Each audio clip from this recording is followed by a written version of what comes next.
Ciao amici e bentornati su GameBreak.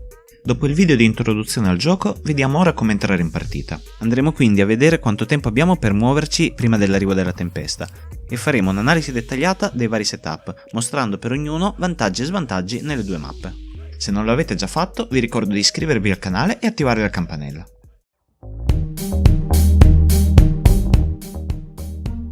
Mentre realizzavo questo video, la Season 1 è terminata e dalle terre nevate siamo passati a un clima più mediterraneo. Le meccaniche di gioco sono comunque rimaste le stesse, con qualche piccola aggiunta. Avviando la partita, la prima cosa che vedremo sarà la mappa di gioco, su cui dovremo scegliere la posizione di partenza. Ogni posizione può essere scelta da un solo player, o da più player se questi appartengono allo stesso team. La posizione del nostro team è rappresentata da cerchi colorati, mentre quella degli avversari da quadrati azzurri. È importante notare come già adesso sia possibile vedere la conformazione della mappa. Un mio consiglio è quello di posizionarsi in un nucleo abitato, poiché le armi si possono trovare solo all'interno delle case. Così facendo inizierete la partita vicino a una struttura e troverete più in fretta del buon equipaggiamento. Oltre alla posizione di partenza si dovrà scegliere uno dei setup iniziali, di cui parleremo tra poco. Entrando in partita è possibile vedere come la mappa sia divisa in sezioni, come i pezzi di un puzzle per intenderci. A intervalli regolari la zona sicura si ridurrà di 3/4 del suo spazio, seguendo sempre i bordi di queste zone. In questo esempio la mappa si è ristretta seguendo questi bordi. Adesso la zona non sicura è blu, indica che quella zona diventerà letale ma che ancora abbiamo tempo. Successivamente diventerà gialla ed infine rossa. Quando il timer in alto si azzererà, la zona non sicura diventerà nera e qualsiasi player rimasto in essa subirà dei danni. Il restringimento della zona ha delle tempistiche prefissate. A inizio partita tutta la mappa sarà sicura. Dopo 3 minuti comparirà la prima zona blu con durata di 7 minuti. Diventerà gialla dopo 3 minuti e 30 e rossa a 2 minuti dallo scadere del tempo. A questo punto comparirà subito la seconda zona, con durata questa volta di 5 minuti, che diventerà gialla dopo 2 minuti e 30 e rossa dopo un altro minuto. Si giunge quindi all'ultimo restringimento della mappa, stavolta con durata di 4 minuti. Diventerà gialla dopo 2 e rossa a circa 70 secondi dallo scadere del tempo. A questo punto l'ultima zona sicura diventerà completamente blu e il timer sarà di 3 minuti e 30. Dopo 15 secondi verrà annunciato l'arrivo dell'elicottero di salvataggio e la sua posizione sarà visibile sulla mappa. Quest'ultima zona diventerà gialla a 1 minuto e 40 dalla fine e rossa a circa 1 minuto.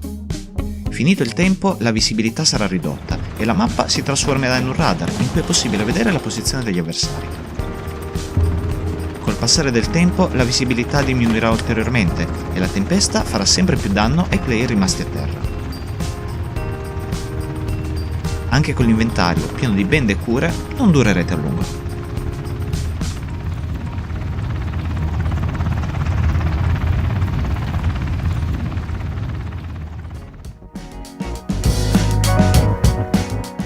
Per entrare in partita si dovrà scegliere uno dei 3 setup. Questi si differenziano per tipo di mobilità, capacità di carico e arma iniziale. Laddove infatti i primi 2 setup vi faranno entrare in partita con una pistola, il terzo prevede un fucile a pompa. Il primo setup è il glider e permette di usare l'aliante. Con esso è possibile lanciarsi da altezze elevate e planare fino a terra.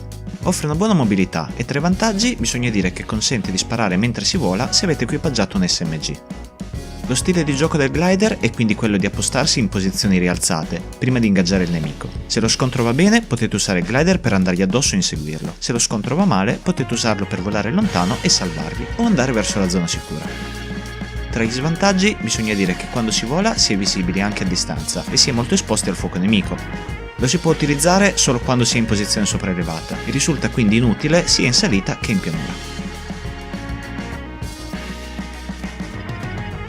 Il secondo setup è la BMX per la mappa attuale o lo snowboard per la mappa innevata.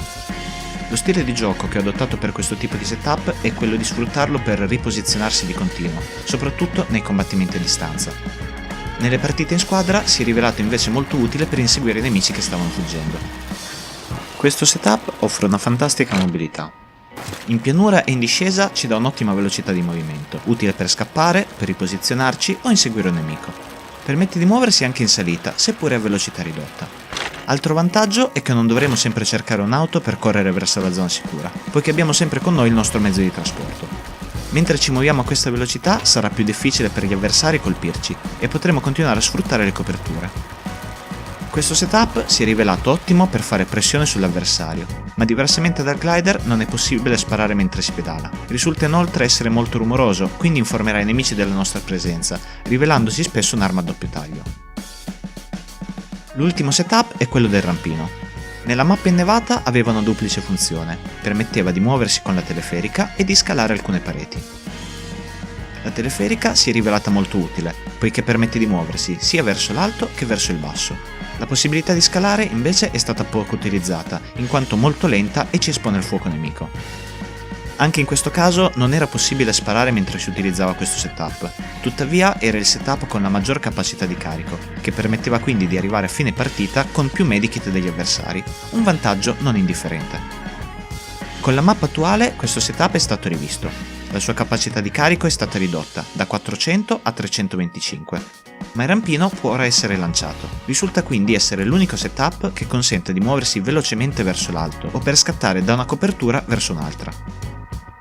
Il rampino permette inoltre di ignorare i danni da caduta se usato dall'alto verso il basso. Per capire dove potete utilizzare il rampino e dove no, dovrete guardare il simbolo al centro dello schermo, come vedete adesso in figura. Utilizzando il rampino non si può sparare mentre ci si sposta, tuttavia si può sparare in terza persona mentre si è attaccati ad una parete. Il rampino è quindi ottimo per prendere una posizione di vantaggio rialzata rispetto a quella del nemico. Mentre utilizziamo il rampino abbiamo inoltre una visuale in terza persona, anche mentre rimaniamo attaccati alle pareti. Questo ci dà un vantaggio tattico perché ci permette di guardare oltre le pareti stesse senza però esporci e rischiare di essere colpiti. Si può utilizzare il rampino fino a 3 volte consecutive, dopodiché sarà necessario attendere prima che si possa utilizzare di nuovo. Ciascuno dei 3 usi del rampino ha un tempo di ricarica di circa 10 secondi.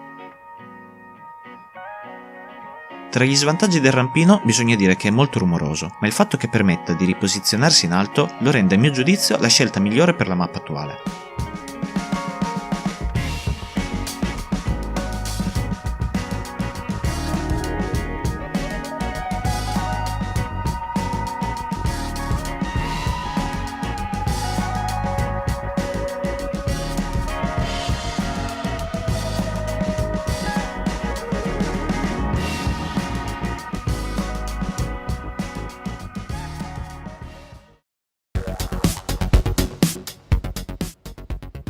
Parlando di capacità di carico, per ogni setup questa può avere un valore da 1 a 3, almeno per quanto visto finora. Capacità 1 ha un valore di carico di 250, capacità 2 di 325 e capacità 3 di 400. Per quanto riguarda l'ingombro del carico, solo gli oggetti nella parte sinistra dell'inventario la influenzano. Vediamo infatti che se ho 3 armi e ne poggio una, il mio ingombro rimane invariato, così come se la raccolgo.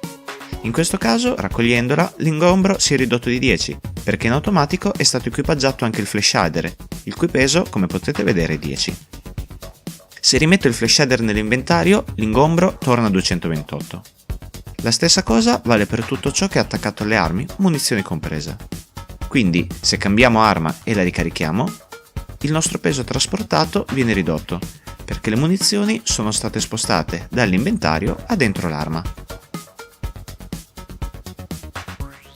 Gran parte dell'ingombro sarà quindi composto da medikit, granate o munizioni.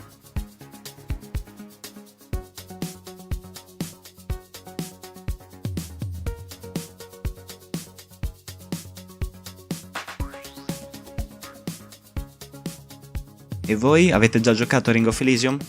Fatemi sapere nei commenti qual è il vostro setup preferito e perché.